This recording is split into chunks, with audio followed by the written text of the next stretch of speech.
I would now like to introduce our next guest speaker on understanding the real message, exploring how subtle shifts in communication patterns, such as speech, eye movement, or handwriting, can reveal hidden meanings and uncover the truth.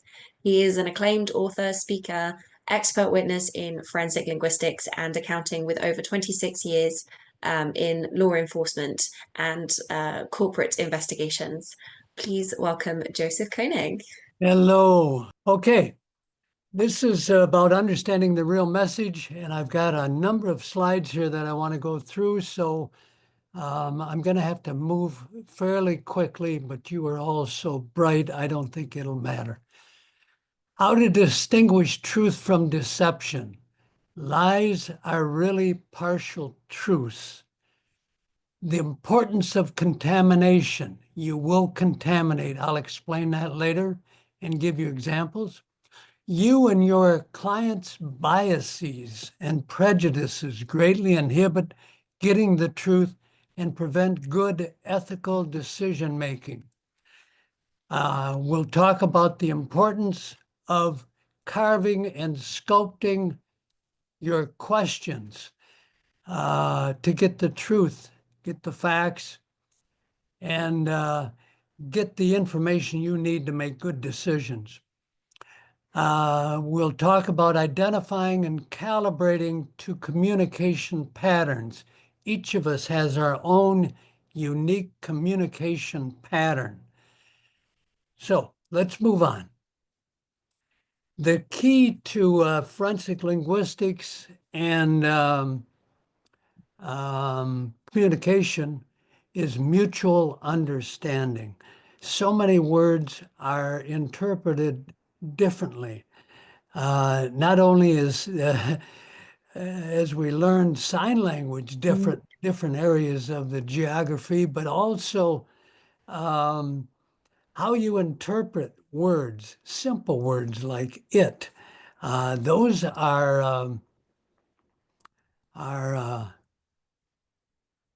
have to be interpreted. So even though it looks so simplistic, you have to continually ask the question, what did you mean when you said it? Don't worry about looking dumb on a transcript. It's getting the right information, getting it precisely. So there are no communications not preceded by thought. Of course, that was from Ruth Bader Ginsburg. I would like to say it, all elements of communication are the result of a decision. There are no mistakes in communication. Everything communicated is the result of a decision. To understand the real message, you need to know what was communicated and why, and what wasn't communicated and why. And sometimes what wasn't communicated is much more important than what was. Look at this plane that was, it's a schematic of a typical plane that returned from a bombing run in the early days of World War II, showing the bullet holes. Well, the machinists thought, well, we've got to put armor where those bullet holes are and we'll get more planes back. But there was a mathematician who looked at it and said, no, these are planes that are returning. Let's think about those that aren't returning and put the armor where there aren't bullet holes. So what's missing is sometimes more important than what is there. I used to work for a bank internal audit, and we had a branch that was missing some cash from a teller's box. So I asked all 13 employees, who were all suspects, to write out answers to some questions I had. This is one example of an answer I got. I am an honest person. I would never, will never get a penny from anybody that does not belong to me. This is totally against my principles and family principles. I don't take cash even from my husband's wallet without telling him. This is totally a nonsense situation. Everybody who knows me knows I am a reliable and honest person. Now, what's missing from that? What's missing is the denial that she took the money, and in fact, she did. Contamination is anything that affects the response. The question, how you structure the question, your reputation going into an interview or discussion. It could be a noise in the room. It could be something that happened just before the interview. Anything affects the responses. So you have to be aware of contamination. I asked the pastor, and this goes to structuring your question. I asked the pastor, may I smoke while I pray? Pastor says, absolutely not. May I pray while I smoke? The same question, but structured differently. The pastor says, absolutely. So you get different responses depending on how you ask the question. Communication pattern is the way a person uniquely communicates. Do they use their hands? Do they look you in the eye? How do they emphasize certain words? How do they pronounce certain words? What is the rhythm of their speech? Their typical breathing patterns, their blinking rate? How do their eyebrows assist them in communication? Does their jaw move differently as they're communicating? All of those things go into a communication pattern. And it's that introductory phase when you first meet a person where you're asking them, how long have you lived at a certain address? How long have you worked for the company? That you get a calibrate to their communication patterns. Very important phase in effective interviewing. So you need to calibrate to their communication pattern, and then you look for changes in that pattern.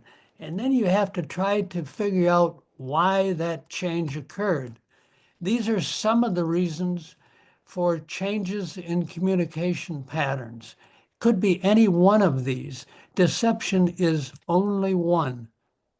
Stupidity is a big one. People will confess to crimes simply because they don't want to look stupid.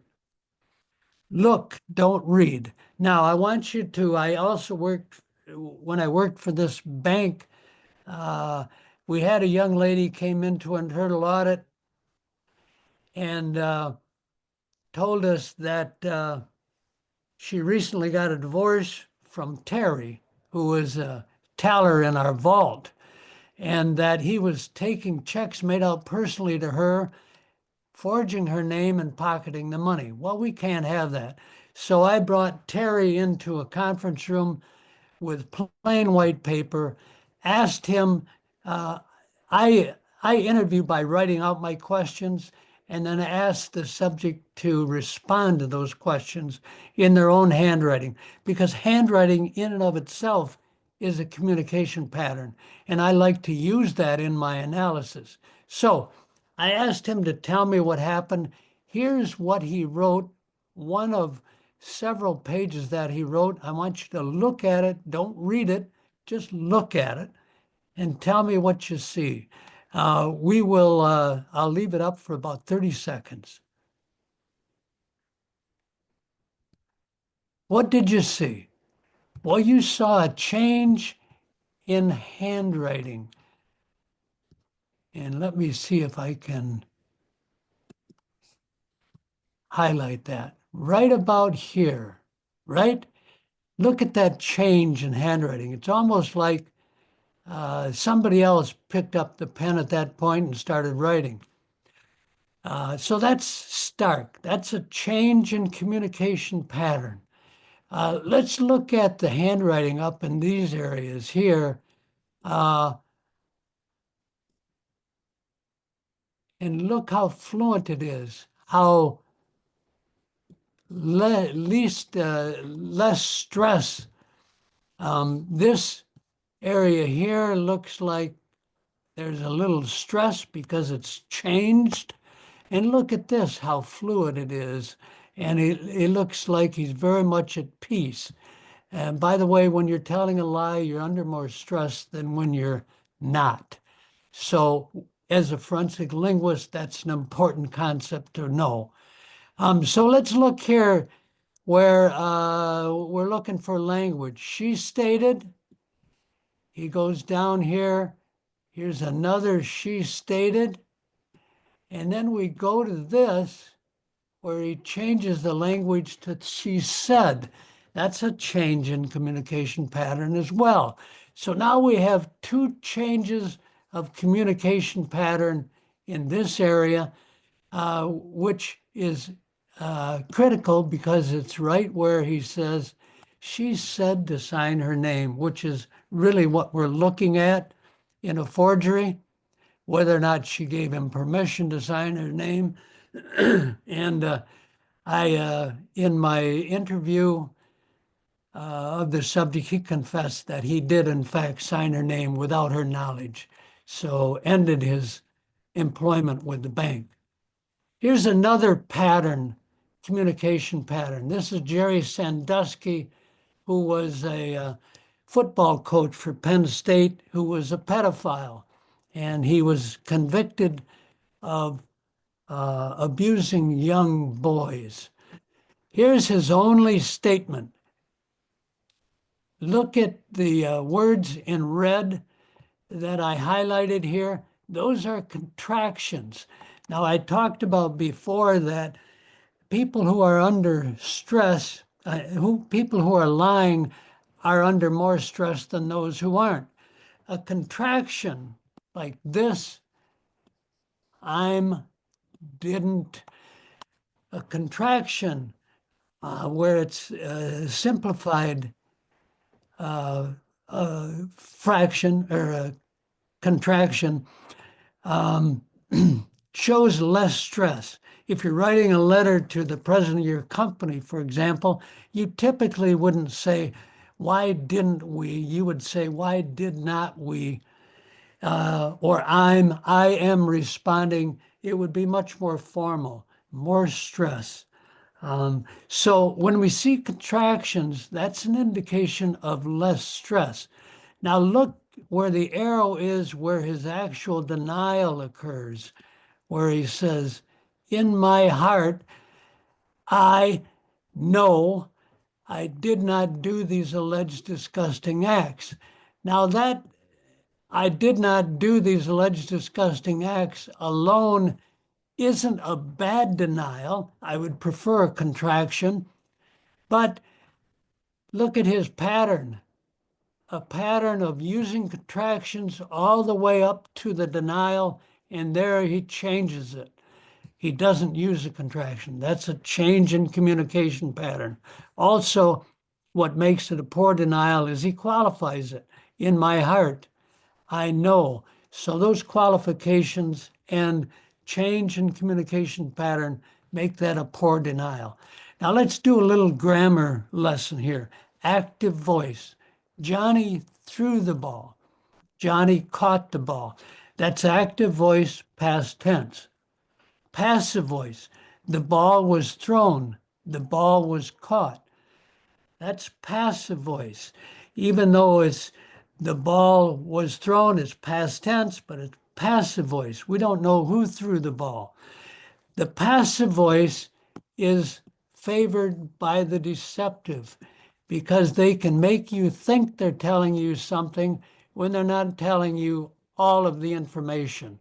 Also, passive voice requires more words. The more wordy a person is, the more likely they are deceptive. Okay, I also worked for an insurance company. Now, I don't want you to even bother with this. I'll make you a speed reader by the end of this course. I worked for an insurance company, and a claim handler asked me to look into this claim from a guy who was saying his car was stolen.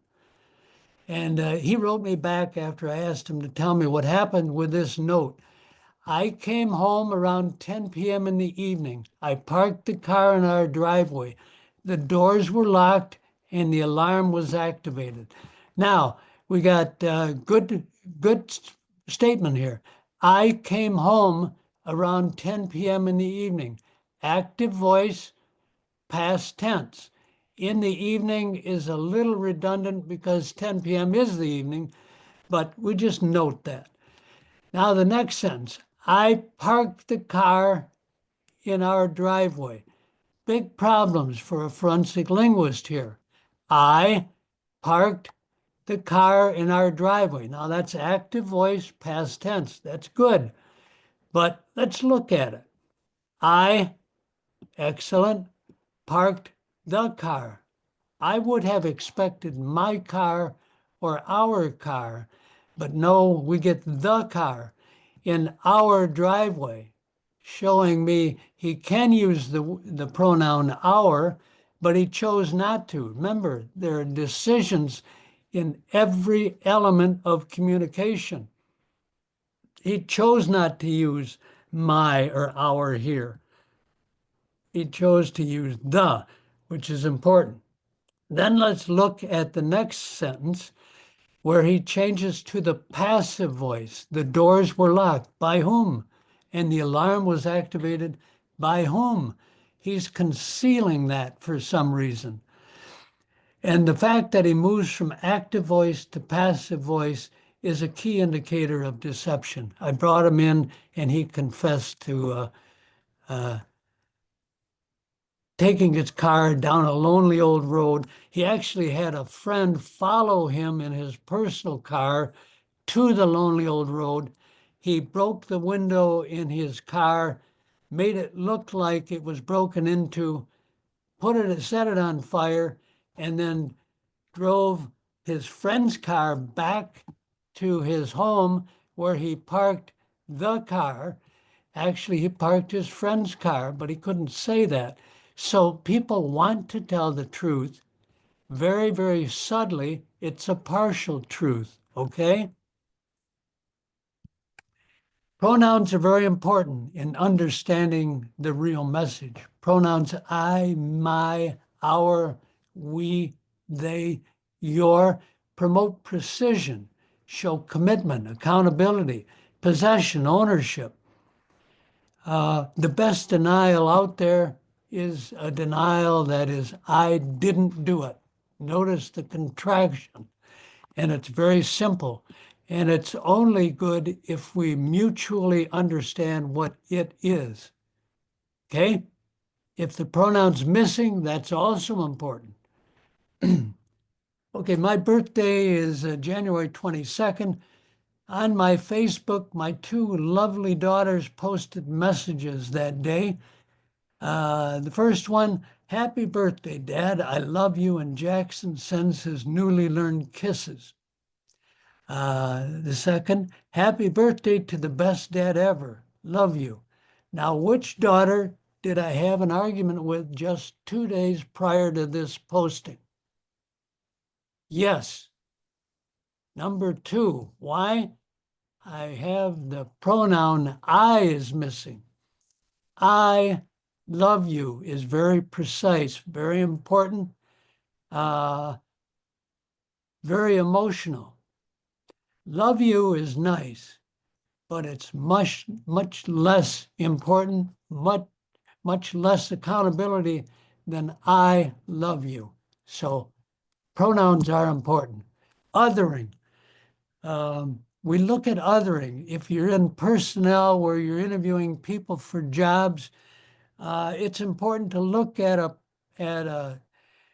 candidate's resume where they talk about their former employee. If they continue to refer to them as them, they, or their, that may mean that they weren't part of a team in their with their old employer, and you may not wish to have that attitude in your company.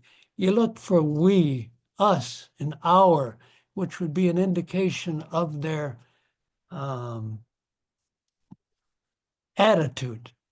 Now, I follow football recruiting here in the U.S.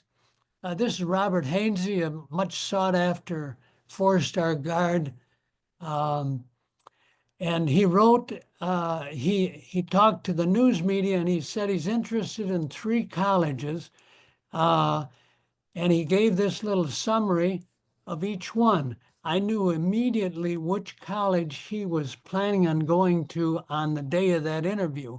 And I sent a letter to the South Bend Tribune sports editors, 4 of them, and I said, Hainsey is going to Notre Dame. And he did, in fact, commit on July 10th. And here's why I knew that. Look at the theys under Michigan, the theys under Michigan State. There are no theys under Notre Dame. He's already bought into their program. He thinks of them as we, us. He's one of them. So that told me he was committing to Notre Dame.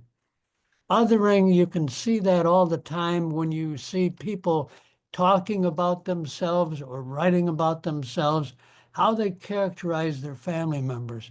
My son indicates a very close relationship. My youngest son may also be a close relationship. It's a differentiation without othering.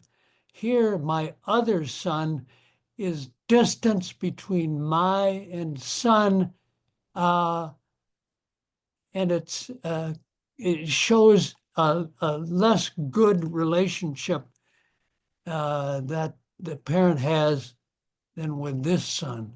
My office, my smaller office, my plant, it goes on and on. Real memories are physically different than created ones. Real memories have physical connections. There are synapses in our brain that are created as a result of memories that have sensual connections. I can still remember a car crash where a truck ran into my rear end. I can hear that sound. That is embedded in my memory because of my senses. So there's a difference between memories that are real and memories that are created. Real memories have physical connections, and you'll be able to see the tracks between differentiating tracks between real memories and created memories. Truth tellers volunteer facts, pertinent facts, to make sure there's no misunderstanding. They want you to know the truth. The deceptive want the opposite. They foster misunderstanding, create distraction, confusion. Poor and revealing answers. Oh, would you please repeat the question? I've said this many times. I can tell you this. I can say all of those answers are full of qualifiers and are wordy and are an indication that you shouldn't rely on what follows. Poor denials. Wordy responses are an indication of deception. Is my bias, prejudice, perspective affecting my reception? Earlier today, we heard from Dev talking about bias in AI because the sources are mostly from the Western populations. So big, big problems. That was an excellent presentation, by the way.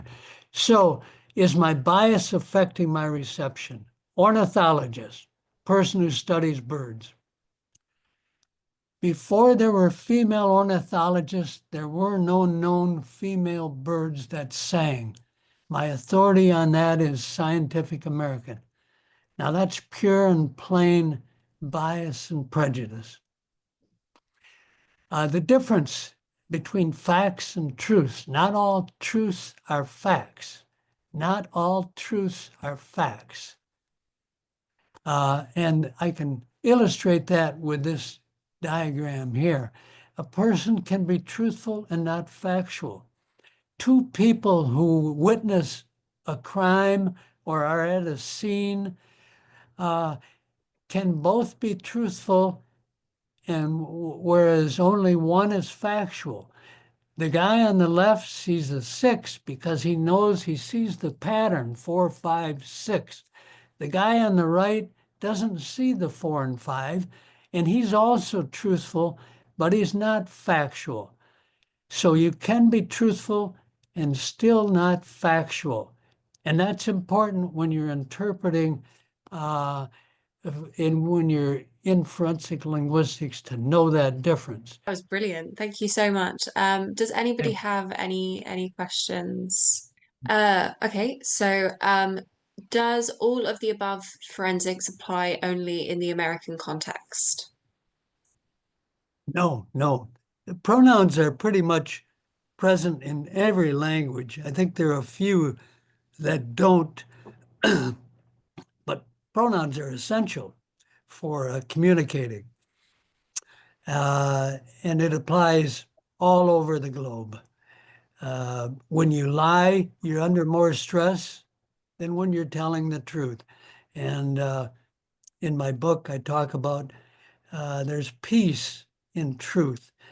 Like in Alcoholics Anonymous, for example, before a person can rebuild their lives, they have to first tell the truth and say, I am an alcoholic, so that they're acknowledging they're an alcoholic before they can rebuild their lives.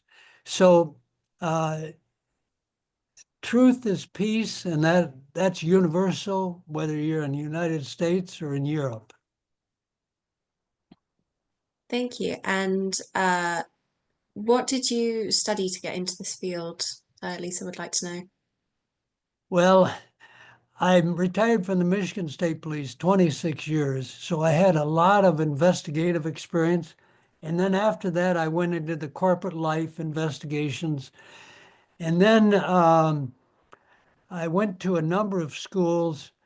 Um, the one I would recommend is done by Avenome Sapir, uh, statement analysis.